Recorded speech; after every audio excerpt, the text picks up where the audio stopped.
Hello abantu mukurikirana Peace TV Rwanda, tugiye kubaha utuntu twiza cyane kandi turambye. Peace TV Rwanda mukore subscribe ubundi twimanukire. WhatsApp noneho uyu munsi yabazaniye ikintu cy'igikorwa cyiza cyane kandi kimwe mutegereje muri benshi cyane cyo kuba waposting ukabona indirimbo iyisijyaho, ukaba washyira indirimbo kuri Facebook, kuri Instagram, nk'uko ahandi hose bigiye bimeze. Reka nkwereke ukuntu noneho wabasha kuba wabyikorera kuri WhatsApp, ukabasha kuba wamanukana n'abandi bose. Twagiye fungura WhatsApp yawe, muri hangana gato, kuri WhatsApp yawe ni ahangaha tugezeho. Reka tujye kuri story, reka twadingeho, reka tujye kuri my story, muri hangana my story yanjye. Dore ngiyi urabona ko hano hejuru hari voice, hari na text ushobora kwandika cyangwa ugakoresha voice aho ugakoresha kamera. Reka duposting ifoto none. Dore ifoto yanjye ngihisemo ni iyi ngiyi.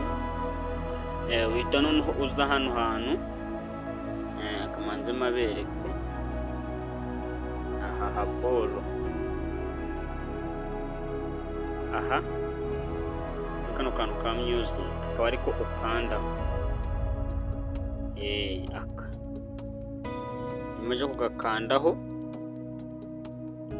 uhita utangira kubona indirimbo zose zikaza. Reka duhitamo aka ngaka kugira ngo twihutishe igihe cyacu, twere gutinda. Ndacurangaho gake kugira ngo bataduha copyright.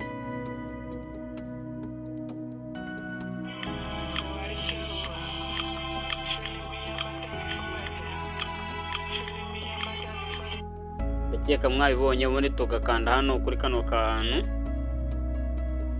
tugakanda ahangaha kuri kano ka fresh kari iburyo bwa telefone, kandaho witonze.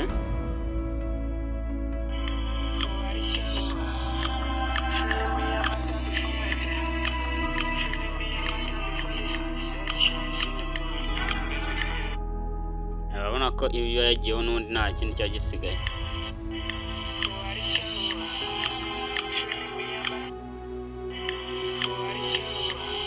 Indirimbo yacu ikaba yagiyeho pe.